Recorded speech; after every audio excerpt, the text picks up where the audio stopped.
CBI விசாரணை, உச்சநீதிமன்ற தலையீடு இதெல்லாம் வந்ததுக்கு பிறகு விஜய் வந்து ஒரு முழு அரசியல்வாதியா மாறுவார். விஜய் கிட்ட இமேஜ் இருக்கு, அதுல யாருமே குறை சொல்லல. விஜய்க்கு மிகப்பெரிய ஆதரவு இருக்கு. நாங்க கிரவுண்ட்ல போய் பார்க்கும்போது கூட விஜய்க்கு பயங்கரமான ஆதரவு இருக்கு. ஆனா வெறும் இந்த ஆதரவு மட்டுமே வச்சுக்கிட்டு விஜய் சிஎம் ஆயிடுவாரா அப்படின்னா, இப்போ வந்து மரம் சும்மா இருந்தாலும் காற்று விடுவதில்லைன்னு சொல்லுவாங்கல்ல, அந்த மாதிரி விஜய் வந்து சும்மா இருந்தாலும் மற்றவங்க விட மாட்டாங்க. எல்லாரும் கூட்டணி கணக்குகளை இப்பவே பேச ஆரம்பிச்சிட்டாங்க. நான் வந்து நீங்க தனிப்பெரும்பான்மை கூட போல, நீங்க ஒரு சிங்கிள் லார்ஜஸ்டா இருந்து அதுக்கப்புறம் சில பேர் சப்போர்ட் பண்ணி கூட்டணி ஆட்சி கூட ஃபார்ம் பண்ணுங்க. அந்த 80-90 சீட் எப்படி ஜெயிப்பீங்கன்னு கேட்குறாங்க. கூட்டம் வேடிக்கை பார்க்க வந்தவங்க போயிட்டாங்க. அங்க உங்களுக்காக நின்று பேசினது, கூடவே நின்னது அப்படின்னு யாராவது இருந்தாங்களா சொல்லுங்க? யார் ரெப்ரசன்டேஷன்? ரெப்ரசன்ட் பண்ணவே ஆள் இல்லைல்ல. அந்த மருத்துவமனையில கூட ஒரு பிரச்சனைன்னு வரும்போது நான் ஹெல்ப் பண்றேன் அப்படின்னு நிறைய பேர் ஆதரவா உங்களுக்கு பேச வருவாங்கல்ல, அவங்க ஆளாளுக்கு ஒரு ஆஃபர் வைக்கும் போது பேசும்போது நிறைய அரசியல் அழுத்தங்கள் வரும். இது எக்ஸ்ட்ரீமா எங்க வழிவகுக்குதுன்னா, இப்போ என்டிஏ கூட்டணியில வந்து தாவேகா இடம்பெற போகிறது.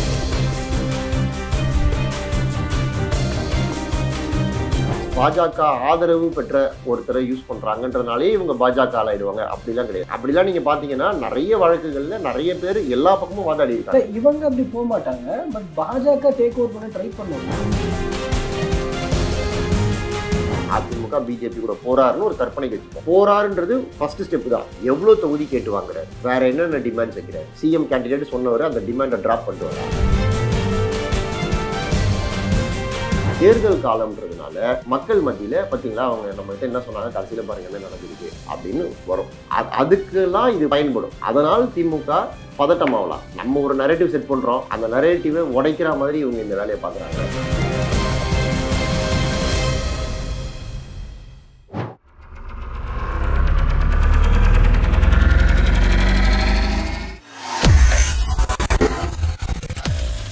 வேலை வேண்டுமா? ப்ளூ ஓஷன் இருக்கிறது. 10th 12th டிப்ளமோ டிகிரி படித்தவர்களுக்கு உணவு, தங்குமிடம், இஎஸ்ஐ, பிஎஃப் இன்சூரன்ஸ் உள்ளிட்ட சலுகைகளுடன் அனுபவத்திற்கேற்ற நல்ல சம்பளம் 15,000 முதல் 30,000 வரை. பெண்களுக்கு முன்னுரிமை. 2,000க்கும் மேற்பட்ட வேலை வாய்ப்புகள் உள்ளன. இப்போதே தொடர்பு கொள்ளுங்கள். Blue ocean.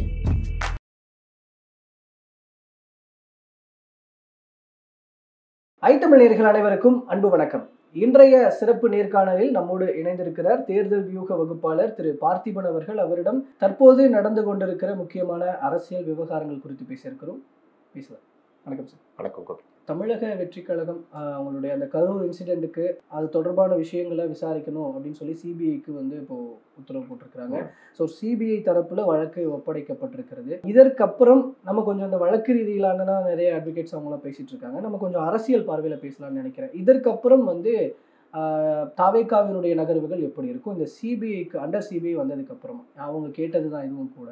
இதுக்கப்புறம் எப்படி இருக்கும்னு எதிர்பார்க்க. கரூர் சம்பவத்துக்கு பிறகு இந்த சிபிஐ விசாரணை, உச்சநீதிமன்ற தலையீடு இதெல்லாம் வந்ததுக்கு பிறகு விஜய் வந்து ஒரு முழு அரசியல்வாதியா மாறுவார். இப்ப வரைக்கும் ஒரு முழு அரசியல்வாதியா மாற முயற்சி பண்ணிட்டு முழு அரசியல்வாதியா மாறுறதுக்கான பாடத்துல இது ஒரு முதல் பாடம் எடுத்து முதல் படி அப்படின்னு வச்சுக்கலாம். அவர் முழு அரசியல்வாதியா மாறி இருந்தார் அப்படின்னா, சில பேர் சொல்லலாம் இல்ல அவரு முழு அரசியல்வாதியா மாறி இருந்தா அவர் கரூர்ல இருந்து சென்னைக்கு வந்திருக்க மாட்டார். அவசரமா கரூர்லயே இருந்திருப்பார், இல்ல குறைந்தபட்சம் திருச்சியிலேயாவது தங்கி இருப்பார். இப்படி வந்து அந்த கட்சியுடைய முக்கியமான நாட்கள் எல்லாம் தலைமறைவானது, 10 நாள் சத்தமே இல்லாம இருந்தது, ஒரே ஒரு ஸ்டேட்மெண்ட், அப்புறம் ஒரே ஒரு வீடியோ, இதெல்லாம் அவர் வந்து முழு அரசியல்வாதியா மாறல அப்படின்றதுக்கான ப்ரூஃப். இந்த சம்பவத்துக்கு பிறகு இப்ப இந்த சிபிஐ எல்லாம் விசாரிக்க ஆரம்பிச்ச பிறகு அவர் முழு அரசியல்வாதியா மாறுவார். இப்போ வந்து மரம் சும்மா இருந்தாலும் காற்று விடுவதில்லைன்னு சொல்லுவாங்கல்ல, அந்த மாதிரி விஜய் வந்து சும்மா இருந்தாலும் மற்றவங்க விட மாட்டாங்க. எல்லாரும் கூட்டணி கணக்குகளை இப்பவே பேச ஆரம்பிச்சிட்டாங்க. அதை பேச அவர் வந்து இன்னும் வேகமா ரிஃபைன் ஆகி நம்ம ஒரு புது விஜயை பார்க்கலாம். ஸோ இதுக்கப்புறம் இந்த தனிச்சு நிற்கிறோம் தாவேகா தலைமையில் கூட்டணி அப்படின்லாம் பேசிட்டு வந்தாங்க இல்லையா, அதுக்கு பாசிபிலிட்டிஸ் இன்னும் இருக்கா?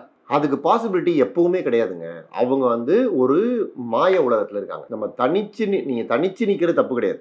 சீமான் கூட பல தேர்தல்களை தனிச்சு நிக்கிறாரு. தனிச்சு நின்று நான் சிஎம் ஆயிடுவேன்னு நம்புறீங்கல்ல, அதனாலதான் அது ஒரு மாய உலகம்னு சொல்றோம். இன்னைக்கு அரசியல் புரிதல் இருக்கிற யாருமே அதை ஒத்துக்க மாட்டாங்க. விஜய் தனிச்சு நின்று எத்தனை தொகுதிகளை ஜெயிச்சு எப்படி சிஎம் ஆறியோ, நீங்க நம்ம இந்த ஒரு லைனோட அவங்க கடந்து போயிடுறாங்க. நீங்க இன்னும் கொஞ்சம் டீப்பா பேசுங்களேன். நமக்கு 117 சீட்டு வேணுமா, 234 118 சீட்டு வேணும் மெஜாரிட்டியை ப்ரூவ் பண்றதுக்கு. இல்ல யாராவது ஒருத்தர் உங்களை சப்போர்ட் பண்ணணும். தேர்தலுக்கு பிறகு கூட உங்ககிட்ட ஒரு 60-70 சீட் இருக்குன்னா யாராவது சப்போர்ட்டோட நீங்க ஆட்சி அமைக்கிறீங்க அப்படின்னா கூட உங்ககிட்ட குறைஞ்சது நீங்க சிங்கிள் லார்ஜஸ்ட் பார்ட்டியாவது இருக்கணும். அப்பதானே உங்களை ஆட்சி அமைக்க வாங்கன்னு கூப்பிடுவார் கவர்னர். ஸோ அப்படி இருக்கணும்னா கூட உங்களுக்கு வந்து ஒரு 80-90 சீட்டு வேணும். 80-90 சீட்டை நான் வந்து நீங்க தனிப்பெரும்பான்மை கூட போல, நீங்க ஒரு சிங்கிள் லார்ஜஸ்டா இருந்து அதுக்கப்புறம் சில பேர் சப்போர்ட் பண்ணி கூட்டணி ஆட்சி கூட ஃபார்ம் பண்ணுங்க. அந்த 80-90 சீட் எப்படி ஜெயிப்பீங்கன்னு கேட்கிறேன். இந்த கடைசியாக நடந்த மாநாட்டில் விஜய் சொன்னாரு, எல்லா இடங்கள்லயும் விஜயே வேட்பாளர் அப்படின்னு நீங்க நினைச்சுக்கங்கன்னு.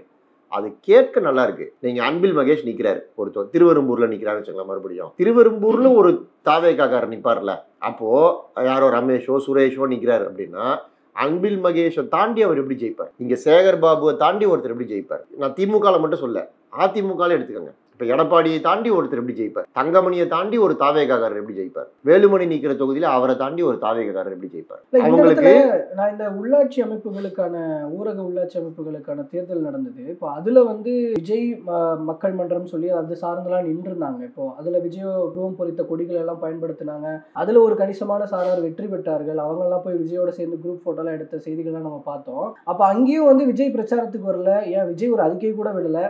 ஏன்னா அந்த கொடியை வச்சே மட்டும் யூஸ் பண்ணாங்க இல்லையா, அதுக்கு ஒரு வெற்றி கிடைச்சதில்ல. பட் அந்த வெற்றியை இங்க சட்டமன்ற தேர்தல் தொகுதிகளுக்கான இந்த மிகப்பெரிய தேர்தலோடு பொருத்தி பார்க்க முடியாதுன்னு எடுத்துக்கிறதா? முடியாது. ஏன்னா அது வந்து சின்ன தேர்தல். அது வந்து ஒரு சின்ன டெஸ்ட்ல பாஸ் ஆகுறதுக்கும் நீங்க வந்து ஒரு கடினமான போட்டித் தேர்வு எழுதி பாஸ் ஆகுறதுக்கும் இருக்கிற வித்தியாசம் தான் அது.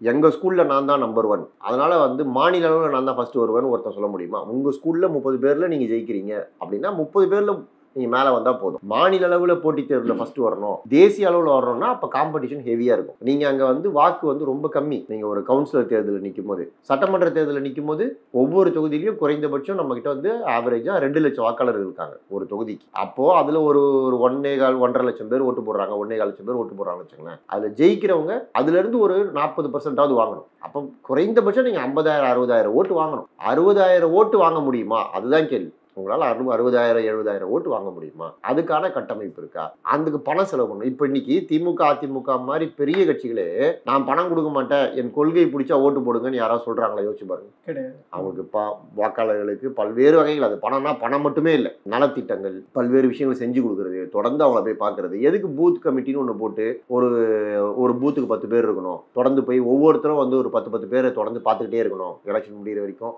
அப்படின்லாம் ஏன் அந்த சிஸ்டம் வகுத்திருக்காங்கன்னா, அந்த சிஸ்டம் படியெல்லாம் நீங்கள் வேலை செஞ்சாதான் நீங்கள் வெற்றி பெறலான்ற நம்பிக்கையாவது உங்களுக்கு வரும். அப்படி எந்த சிஸ்டமே இல்லாமல் விஜய் அப்படின்ற விஜய் கிட்ட இமேஜ் இருக்கு, அதில் யாருமே குறை சொல்ல. விஜய்க்கு மிகப்பெரிய ஆதரவு இருக்கு. நாங்கள் கிரவுண்டில் போய் பார்த்தபோது கூட விஜய்க்கு பயங்கரமான ஆதரவு இருக்கு. ஆனால் வெறும் இந்த ஆதரவு மட்டுமே வச்சுக்கிட்டு விஜய் சிஎம் ஆயிடுவாரா அப்படின்னா கஷ்டம். அதுக்கான கட்டமைப்பு, அதுக்கான கேண்டிடேட்ஸோ 2ஆம் கட்ட தலைவர்களோ இன்னும் அந்த கட்சியில இல்ல. அது இன்னைக்கு இல்ல, என்னைக்குமே இல்லாம போயிடும். கடந்த மே மாசத்திலேயே வந்து இந்த கட்சி கட்டமைப்பை நிறைவு செய்யணும்னு ஒரு உத்தரவை விஜய் போட்டிருந்தாரு. அதுக்கான வேலைகள் நடந்துகிட்டு இருந்துச்சு. அதுக்கப்புறம் ஒவ்வொரு படிப்படியாக இந்த பூத் கமிட்டி நிர்வாகிகள் போடுறது, அதுக்கான கூட்டங்கள்ல நடத்துறது, இதெல்லாமே போயிட்டு இருந்தது இல்லையா? அதெல்லாம் இன்னும் போதுமான அளவு ஃபினிஷ் ஆகல அப்படின்னு எடுத்துக்கிறதா? அப்படிதானே நமக்கு தெரியுது. இப்ப கரூர்ல நீங்க இதெல்லாம் போட்டிருந்தீங்கன்னா உங்களுக்குன்னு ஒரு ஒன்றிய செயலாளரோ உங்களுக்கு ஒரு பகுதி நிர்வாகியோ அந்த ஏரியாக்கான நிர்வாகிகள் இருந்திருப்பாங்கல்ல, அவங்க எல்லாம் வந்து அந்த களத்துல நின்று இருப்பாங்கல்ல. கூட்டம் வேடிக்கை பார்க்க வந்தவங்க போயிட்டாங்க. அங்க உங்களுக்காக நின்று பேசினது, கூடவே நின்னது அப்படின்னு யாராவது இருந்தாங்களா சொல்லுங்க? யார் ரெப்ரசன்டேஷன்? அங்க ரெப்ரசன்ட் பண்ணவே ஆள் இல்லைல்ல. அந்த மருத்துவமனையில கூட வாலண்டியர் பண்றது வேற, அதிகாரப்பூர்வமா ரெப்ரசன்ட் பண்றது வேற. இப்போ வாலண்டியர் யார் வேணாலும் பண்ணலாம். ஆனா நான் தான் திமுகலையோ அதிமுகலையோ இந்த ஏரியாவுக்கு பகுதி செயலாளர் நான் தாங்க, இதுக்கு நான் தான் பொறுப்பு, என்கிட்ட பேசுங்க. நான் வந்து ஒரு இவரை கூப்பிட்டு சொல்றேன், இந்த ஏரியாவுக்கு ஒன்றிய செயலாளர் நான் தான், என்கிட்ட பேசுங்க, நான் தான் இதுக்கு பொறுப்பு, நான் இதை செய்கிறேன் அப்படின்னு சொல்றதுக்கு அந்த நிர்வாகிகள்லாம் இன்னும் போடவே இல்லைல்ல. அது இப்போ கரூர் இன்சிடென்ட் நடக்கும்போது நமக்கு தெரியுது. இப்போவே அவர் உஷாராகி வேகமாக அதை போட்டு முடிக்கணும். அது இல்லாமையே நான் எலெக்ஷனுக்கு போயிடுவேன், எலெக்ஷனை சந்திச்சிருவேன் அப்படின்னா நீங்கள் ஏதோ ஒரு கூட்டணியில் போய் அடைக்கலமானா தான் சேஃபாக சந்திக்க முடியும், இல்லைன்னா கஷ்டம். அப்போது பிஜேபியில் எனக்கு ஒரு நண்பர் இருந்தார். அப்போ அந்த நண்பர் என்ன சொன்னாருன்னா, 2024 தேர்தல் போது நாங்கள் முன்னாடி கூட்டணியில் இருந்தோம், பிஜேபி கூட்டணியில் அதிமுக கூட்டணியில் இருந்தோம். அதிமுக கூட்டணியில் இருந்தபோது எனக்கு டெய்லி காலையில் அவங்களே வந்து ஸ்கெட்செல்லாம் போட்டுருவாங்க, இந்த ஏரியாவுக்கு போனோம், இன்னைக்கு பிரச்சாரம், இங்கேருந்து இது வரைக்கும், இங்கேருந்து இது வரைக்கும் அப்படின்னா அவங்களுக்கே தெரியும். இப்போ அவங்க கூட்டணி இல்லாதனால இதை கைட் பண்றதுல எங்களுக்கே சிக்கல் இருக்கு. எங்க ஆட்களுக்கே சில நேரத்துல எது வரைக்கும் இந்த பகுதி முடியுது, தொகுதி எந்த தெருவோட முடியுது, இந்த மாதிரி சில விஷயங்கள்லாம் தெரியல. பிஜேபி மாதிரி கட்சிக்கு தமிழ்நாட்டுல அதுதான் நிலைமை. அப்போ நீங்க தாவேகா கட்சிக்கு ஒரு நீங்க பிரச்சாரத்துக்கு போறாங்கன்னு வச்சுக்கோங்க தனியாவே, இதெல்லாம் நினைச்சு பாருங்க. பிரச்சாரத்துக்கு போகும்போது எந்த தெருவில் போய் கேட்கணும்னு கூட தெரியாது. அது வந்து இந்த 3 தெரு இதோட முடியும். சில பெரிய தெரு இருக்கும் 1.5 கிலோமீட்டர் தூரத்துக்கு. அந்த தெருவில் ஒரு குறிப்பிட்ட எல்லை வரைக்கும் தான் ஒரு தொகுதிக்குள்ள இருக்கும். அதுக்கப்புறம் அது வேற தொகுதிக்குள்ள இருக்கும். இந்த மாதிரி விஷயங்கள்லாம் பிராக்டிக்கலான விஷயங்கள் தனியா போகும்போது ரொம்ப கஷ்டப்படுவாங்க. ஸோ இந்த சிபிஐ விசாரணை போட்டதுக்கு அப்புறமா வைக்கப்படுற பொலிட்டிக்கல் வியூல இனிமே வந்து தாவேகா அண்டர் பிஜேபின்ற நிலையில தான் இருக்கும். அது நான் ஏத்துக்கல. நிறைய பேர் அப்படி சொல்றாங்க. அப்படிலாம் இல்லை. ஏன்னா தமிழ்நாட்டில் இப்போதான் முதல் முறையா சிபிஐ என்கொயரி போடுறாங்களா என்ன? எவ்வளோ கேஸ் வந்து ஆல்ரெடி சிபிஐ என்கொயரியில இருக்கு. இப்போ இந்த கவர்மெண்ட்லயே அஜித்குமார் காவலாளி அஜித்குமார் மரணம் அது சிபிஐ கிட்ட இருக்கு. வேங்கை வயல் சிபிஐ கிட்ட இருக்கு. கள்ளக்குறிச்சி சிபிஐ கிட்ட இருக்கு. நிறைய சிபிஐ விசாரணை. அதுக்காக திமுக வந்து சிபிஐ கிட்ட அடிபணிஞ்சிச்சு. இதை வச்சு பிஜேபி மிரட்டிட்டாங்க. திமுக ரகசிய கூட்டணின்னு சொன்னா ஒத்துப்போமா? அந்த மாதிரி தானே இதுவும். திமுகவுக்கு 5 கேஸ் 6 கேஸ் இருக்குங்க சிபிஐக்கு. இப்ப விஜய் கட்சிக்கு 1 கேஸ் தானே இருக்கும் போது. அப்ப இந்த லாஜிக் நீங்க பொறுத்துனா திமுகவே அவங்க இஷ்டத்துக்கு அவங்க வளைச்சிருவாங்க, அவங்க சொல்றதெல்லாம் கேட்க வச்சிருவாங்கன்ற லாஜிக் அவங்களுக்கு திமுகவுக்கும் பொருந்தும்ல. திமுக காரங்களே அப்போ உங்க மேல 10 கேஸ் இருக்குது, விஜய் மேல 1 கேஸ் தானே இருக்குது. எனக்கு அதுல ஏற்பு கிடையாது. ஆனா என்னன்னா ஒரு பிரச்சனைன்னு வரும்போது நான் ஹெல்ப் பண்றேன் அப்படின்னு நிறைய பேர் ஆதரவா உங்களுக்கு பேச வருவாங்கல்ல, அவங்க ஆளாளுக்கு ஒரு ஆஃபர் வைக்கும் போது பேசும்போது நிறைய அரசியல் அழுத்தங்கள் வரும். அந்த அழுத்தங்களை அவர் எப்படி ஹேண்டில் பண்ண போறாருன்னு பார்க்கணும். ஸோ இதுக்கப்புறம் அந்த பிஜேபிக்கு எதிரான அந்த ஃபுல் ஃபோர்ஸ்ல வந்து எவ்வளவு ஃபோர்ஸ் காட்டினாரோ அந்த ஃபோர்ஸ் இப்போ இனிமே இருக்காதுன்னு எதிர்பார்க்கலாம். நான் அதை நம்பலன்னு சொல்றேன். மறுபடியும் அடுத்த கூட்டத்தில் போய் மறுபடியும் பாசிச பாஜக திமுக வந்து பாயச திமுகன்னு அவர் பேசலாம். அது பேசல என்ன பேச முடியாதுன்னு இப்போ நிறைய அப்படி சொல்றாங்க. அப்படி ஒரு நரேட்டிவ் செட் பண்ண ட்ரை பண்றாங்க. அப்படி எதுவுமே கிடையாது. ஏன் பேசக்கூடாதுன்னு நான் கேட்கிறேன். அவர் ஏன் பேசக்கூடாது? இது எக்ஸ்ட்ரீமா எங்க வழிவகுக்குதுன்னா இப்போ என்டிஏ கூட்டணியில வந்து தாவேகா இடம்பெற போகிறது. மாலதி ஸ்ரீனிவாசன் அவர்கள் கூட ஒரு ஸ்ட்ராங்கான கட்சி வருன்றாங்க. ஸ்ட்ராங்கான கட்சினா விஜய் எங்க கூட வரார் அப்படின்னு சொல்றதுல அதிமுகவுக்கும் பாஜகவுக்கும் ஆதாயம் இருக்கு. அதனால அவங்க சொல்றாங்க. அப்படிதான் சொல்லுவாங்க. அவங்க சொல்றதுனாலேயே விஜய் அங்க போனோம் அப்படின்னு நான் சொல்லலை. விஜய் அங்க போக மாட்டாருன்னு சொல்லலை. அவர் வந்து நமக்கு வந்து ஒரு கூட்டணி பலம் தேவை, கட்டமைப்பு பலம் தேவை, நமக்கு அதிமுக கூட இருந்தால் நல்லது, வெற்றி வாய்ப்பு அதிகம். திமுக தான் இன்னைக்கு பிரதான எதிரி. ஏன்னா இங்க ஆட்சியில் இருக்கவங்க அவங்க தான். இப்போ நடக்க போகிறது சட்டமன்ற தேர்தல் தான், நாடாளுமன்ற தேர்தல் கிடையாது. யார் முதலமைச்சர் ஆகணும் அப்படின்றது தான் தேர்தல். அதனால நம்ம இப்போ திமுக தான் நம்மளோட பிரதான எதிரி. இன்னைக்கு நம்ம கிட்ட வந்து நம்ம ஒரு குட்டி பிரச்சனை வந்தது. அந்த பிரச்சனையை நம்ம சமாளிக்கும் போது நம்ம கிட்ட என்னென்னலாம் கேப்ஸ் இருக்குன்னு நம்ம பார்த்துட்டோம். அதனால நம்ம வந்து அதிமுக கூட அணி சேர்ந்துக்கலாம்னு அவர் நினைக்கலாம். அப்படி நினைச்சு அவர் அதிமுக கூட போனா தப்பு கிடையாது. அவர் போறதுக்கும் வாய்ப்பு இருக்கு. இன்னைக்கே இந்த கேஸை போட்டாங்க, சிபிஐ போட்டதுனால அவர் பிஜேபிக்கு போயிடுவாரு, இதனால அவர் அதிமுக போயிடுவாரு அப்படின்னு அதை நான் நம்பலன்னு சொல்றேன். ஆனா கூட்டணி கதவுகள் திறந்தே இருக்கு. அவர் எல்லா கூட்டணி ஆப்ஷன்ஸையும் எக்ஸ்ப்ளோர் பண்ணுவார். ராகுல் காந்தி அவர் கூட பேசியிருக்காரு. அதனால நாளைக்கே அவர் காங்கிரஸ் கூட கூட்டணிக்கு போயிடுவாரா, இல்ல காங்கிரஸ் வந்து உடனே இவரே போறனா கூட விஜய் கூட கூட்டணி போறது காங்கிரஸுக்கு நல்லதா, அது எல்லாத்தையும் அவங்க யோசிச்சு பார்த்துட்டு தான் முடிவெடுப்பாங்க. இது வந்து ஒரு பிரச்சனை, அவருடைய பார்ட்டியில ஒரு ப்ராப்ளம், எல்லாரும் சாலிடாரிட்டியா நாங்க உங்க கூட இருக்கோன்றதுக்கு ஃபோன் பண்ணி பேசுறாங்க. அவ்வளவுதான். இது அந்த லெவலோட தான் நம்ம பார்க்கணும். இதை வச்சே முடிவுரை எழுத முடியாது. ஆனா இதுல சுப்ரீம் கோர்ட்ல இப்ப தாவேகாவுக்கு ஆதரவாக வாதாடின வழக்கறிஞர்கள்லாம் ப்ரீவியஸா நிறைய கேசஸ்ல பாஜகவுக்காகவும் ஆர்எஸ்எஸ்க்காகவும் வாதாடினவர்களாக இருக்கிறாங்க. இதெல்லாம் மேற்கோள் காட்டுறாங்கல்ல. இப்ப இதை கூட வந்து பாஜகவுடனான ஹெல்ப் பண்ணிருக்கு அப்படின்னு சொல்லி அது ஒரு ப்ரொஃபஷன். நீங்க வந்து அட்வொகேட் ப்ரொஃபஷன்ல யாருக்காக வாதாடுவாங்க? இப்போ கார்த்தி இவர் சிதம்பரம் உடைய ஒய்ஃப் அவங்க நளினி சிதம்பரம் வெஸ்ட் பெங்கால்ல அந்த சாரதா சிட் ஃபண்ட் நினைக்கிறேன் அந்த கேஸ்ல வாதாடி இருக்காங்க. இது மாதிரி நிறைய கேஸ்ல நிறைய பேர் வேற ஆட்களுக்காக வாதாடுவாங்க. இப்போ நம்ம திமுக அரசு நிறைய கேஸ்ல கபில் சிபலை யூஸ் பண்றாங்க. காங்கிரஸ்ல இருக்கிற அது ஒரு ப்ரொஃபஷன்ல இருந்து அவங்களுடைய விருப்பம் காரணமா அவங்க அரசியலுக்குள்ளேயும் வராங்க. ஸோ சில மூத்த வழக்கறிஞர்கள் அரசியல்லையும் இருப்பாங்க. இப்போ இங்க வில்சன் இருக்காரு, ஒரு திமுகவுடைய எம்பி, அவர் ஒரு லீடிங் அட்வொகேட்டா இருக்காரு. ஸோ ஒருத்தர் பாஜக ஆதரவு பெற்ற ஒருத்தரை யூஸ் பண்றாங்கன்றதுனாலே இவங்க பாஜக ஆளாயிடுவாங்க அப்படிலாம் கிடையாது. அப்படிலாம் நீங்க பாத்தீங்கன்னா நிறைய வழக்குகள்ல நிறைய பேர் எல்லா பக்கமும் வாதாடி இருக்காங்க. இவங்க அப்படி போக மாட்டாங்க. பட் பாஜக டேக் ஓவர் பண்ண ட்ரை பண்ணும்ல அவங்களுக்கு. ஏன்னா இப்போ நீங்க தான் சொன்னீங்க, இப்போ பாஜகவுக்கோ அதிமுகவுக்கோ கூட்டணிக்கு வரதுனால அவங்களுக்கு அது லாபம், அதனால சொல்றாங்கன்னு. அப்ப அந்த சொல்றதை தாண்டி செயல்பாடுகள் ரீதியாகவும் அவங்க அதை பண்ணுவாங்கல்ல அப்படிங்கிறது 100% தாவேக்காவை டேக் ஓவர் பண்ண ட்ரை பண்ணுவாங்க. இந்த கரூர் இன்சிடென்ட்டை மையப்படுத்தி அப்படிங்கிறது தானே 100% பண்ணுவாங்க. இப்போ டேக் ஓவர் பண்ணிட்டாங்களோன்ற ஒரு கேள்வி தான் வருது. இப்போ முயற்சி பண்ணுவாங்க, டேக் ஓவர் பண்ணிட்டாங்களான்னு கேட்டீங்கன்னா அது டூ ஏர்லி, இப்போ பண்ணல அப்படின்னு என் பதில் அதுதான். முயற்சி கண்டிப்பா பண்ணுவாங்க. பாஜக இல்ல, இங்க அதிமுக எடப்பாடியும் பண்ணுவார். அதனாலதான் அவர் என்ன சொல்றாரு, கொடி பறக்குது, பிள்ளையார் சொல்லி போட்டாச்சு அப்படிலாம் ஏன் இப்போ இவ்வளவு சீக்கிரம் சொல்றாரு? அது அந்த அழுத்தத்தை கொடுக்கதான் செய்வாங்க. ஏன்னா அவங்க எல்லாருக்குமே விஜய் அப்படின்ற இமேஜ் இருக்குல்ல, விஜய்க்கு பின்னாடி ஒரு மிகப்பெரிய மக்கள் கூட்டம் இருக்குங்க. அதாவது இது வரைக்கும் தமிழ்நாடு ரொம்ப காலமா பார்க்காத ஒரு பெரிய இளைஞர்கள் எழுச்சி வந்து ஒரு தலைவருக்கு பின்னாடி அணி திரளுதுன்னா அது இப்ப விஜய் பின்னாடி அப்படி ஒரு கூட்டம் இருக்கு. நாங்க அந்த கிரவுண்ட்ல பாக்குறோம், மிகப்பெரிய கூட்டம். அது அதை நீங்க அண்டர் எஸ்டிமேட் பண்ணவே முடியாது. நம்ம சொல்றது எல்லாமே விஜய் கிட்ட அதை சேனலைஸ் பண்றதுக்கான அமைப்பு இல்ல அப்படின்னு தான் சொல்றமே தவிர ஆதரவு இல்லைன்னு சொல்ல, மிகப்பெரிய ஆதரவு இருக்கு. எப்பவுமே இந்த அமைப்பை கொண்டு வரது வந்து ஈஸி, அடிமட்டத்துல தொண்டர்கள் ஃபாலோவர்ஸ் இன்க்ரீஸ் பண்றது தான் கஷ்டம். இது எப்படின்னா, இப்ப நான் ஃபேஸ்புக்ல அக்கௌண்ட் ஓபன் பண்றது ஈஸி, கரெக்டுங்களா? ஃபேஸ்புக், இன்ஸ்டா எல்லாத்தையும் டக்கு டக்குன்னு அக்கௌண்ட் ஓபன் பண்ணிடலாம். ஆனா அக்கௌண்ட் ஓபன் பண்ண உடனே ஒரு 10,000 பேர் 1,00,000 பேர் ஃபாலோ பண்ண வைக்கிறது தான் கஷ்டம். கரெக்டா? அவருக்கு ஃபாலோ பண்ண ஆள் இருக்கு, அக்கௌண்ட் தான் இல்லை. அதனால இதை போட்டுற முடியும் வேகமா, மற்றவங்களால நிர்வாகிகள் போட்டுற முடியும். ஆனா தொண்டர்களை உருவாக்க முடியாது, ஆதரவாளர்களை உருவாக்க முடியாது. அதுதான் பெரிய சேலஞ்ச். இங்க ரிவர்ஸ்ல இருக்கு. அது விஜய் கிட்ட பயங்கரமா இருக்கு.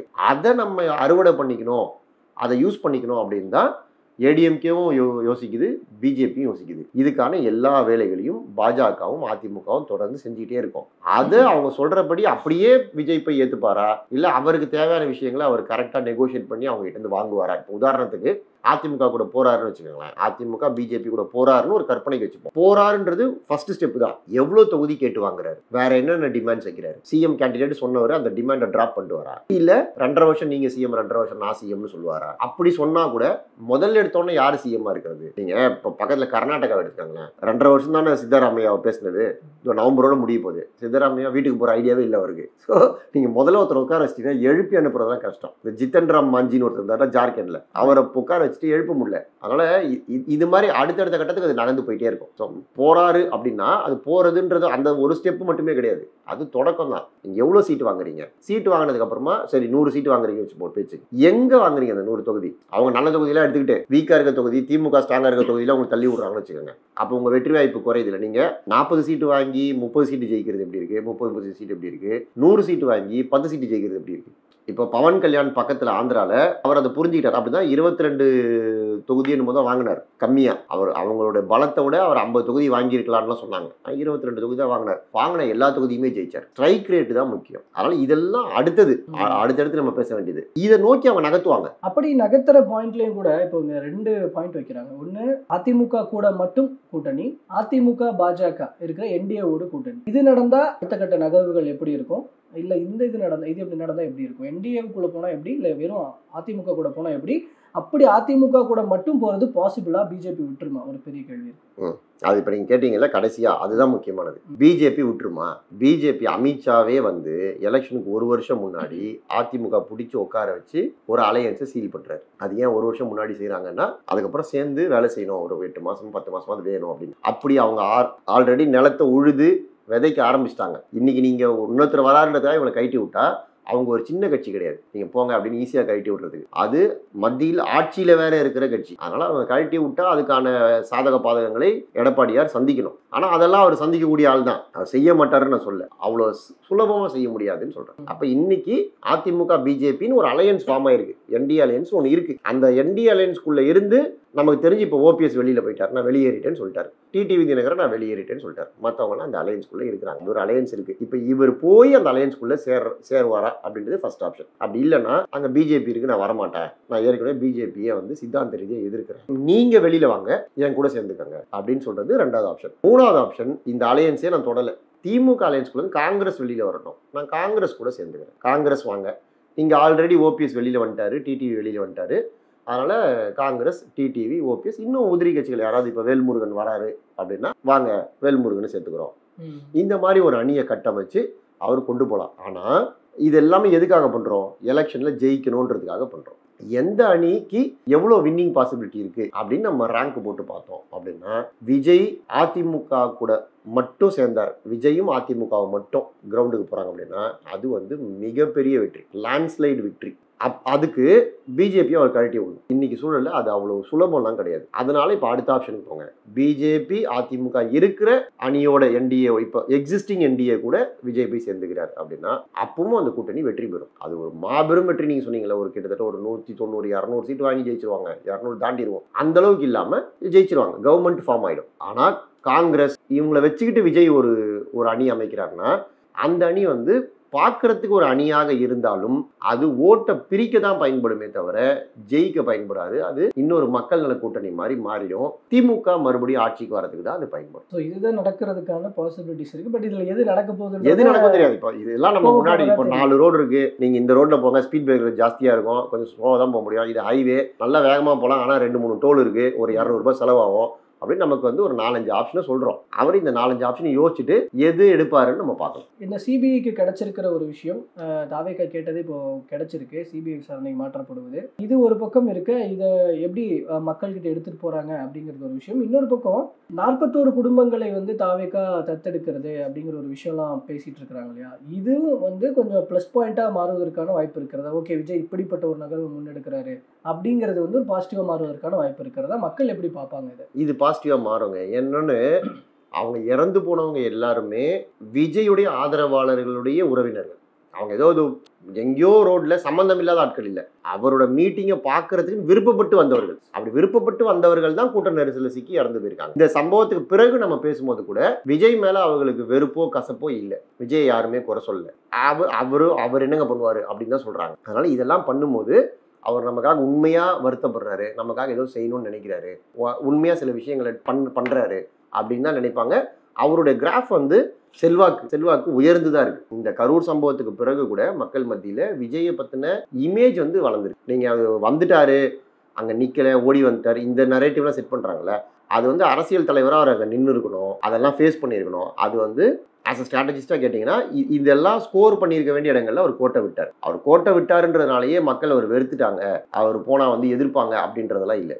ஆனாலும் இதையும் மீறி விஜய்க்கு ஒரு பெரிய ஆதரவு இருக்கு. அந்த மக்கள் வந்து அவர் மேல இருக்க அன்பும் பாசமும் அப்படியே தான் இருக்கு. இன்னும் கேட்டால் இன்னும் கொஞ்சம் கூடுதலாக இருக்கு. இது எப்படின்னா, நாங்கள் பார்க்கணும், இது கொஞ்சம் ஆச்சரியமா தான் இருக்கு. ஒரு மிகப்பெரிய ஃபோர்ஸுங்க இது. வந்து இவ்வளவு ஆதரவு ஒரு ஆளுக்கு கிடைக்கிறதுன்றது சாமானியமா கிடைக்காது. அவ்வளவு ஆதரவு வந்து அவரே எதிர்பார்த்த விட அதிகமான ஆதரவு அவருக்கு மக்கள் மத்தியில இருக்கு. திமுக கவர்மெண்ட் மேல ஆன்டி இன்கம்பன்சியும் இருக்கு. இப்போ இங்க ஒரு கவர்மெண்ட் இருக்கு, கவர்மெண்ட்டை ஜனங்களுக்கு ரொம்ப பிடிக்குதுன்னு வச்சுக்கோங்களேன்.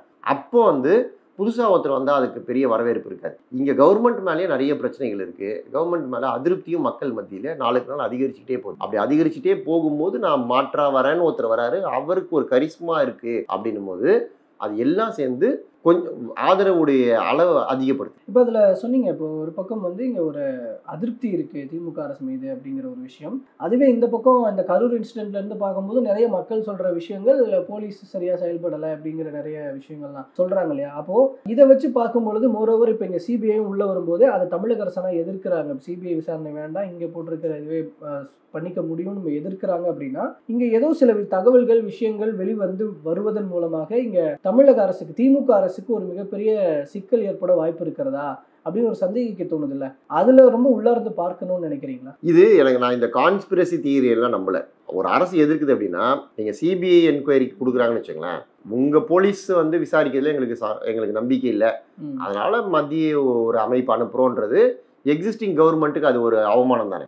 எங்ககிட்ட இருக்க போலீஸே வந்து தமிழ்நாடு போலீஸ் ஸ்காட்லாந்து யார்டு மாதிரி அப்படின்னு நம்ம சொல்றோம். ஒரு திறமையான போலீஸ், உலக அளவில் திறமையான போலீஸ் சொல்லும் போது அந்த போலீஸ் வேணாம், நாங்கள் ஒரு விசாரணை அமைப்பு அனுப்புறோம்னு சொல்றது ஆஸ் அ கவர்மெண்ட்டா அதை வந்து எப்படி ஒரு கவர்மெண்ட் ஏற்றுக்க முடியும்? எந்த ஆளும் அரசுமே ஏற்றுக்காது. அப்போ இது அந்த ஆஸ்பெக்ட்ல தான் பார்க்கணுமா? இங்க திமுகவுக்கு ஒரு அச்சம் வந்து விட்டது அப்படின்னு எல்லாம் எழுதுறாங்கல்ல பேப்பர்ல, அந்த மாதிரி எழுதுறாங்க. எழுதுறதுக்கு பின்னாடி நிறைய அஜெண்டா இருக்கும். நான் அதுக்குள்ளெல்லாம் போல. அப்படி அச்சம் வந்து இப்போ செந்தில் பாலாஜி ஏதோ பண்ணிட்டாரு அப்படின்னு சொல்றாங்க. யாருமே வந்து மக்கள் இறந்து போனோம் அப்படின்லாம் நினைக்க மாட்டாங்க. நான் நிறைய பேரும் பர்சனலா பழகிறேன், அரசியல்வாதிகள் கூட நெருங்கி நீங்க சினிமால பாக்குற அரசியல்வாதிகள் வேற, சினிமால அரசியல்வாதி வில்லன் மாதிரி காமிக்கிறோம், நேர்ல பாக்குற அரசியல்வாதிகள் வேற.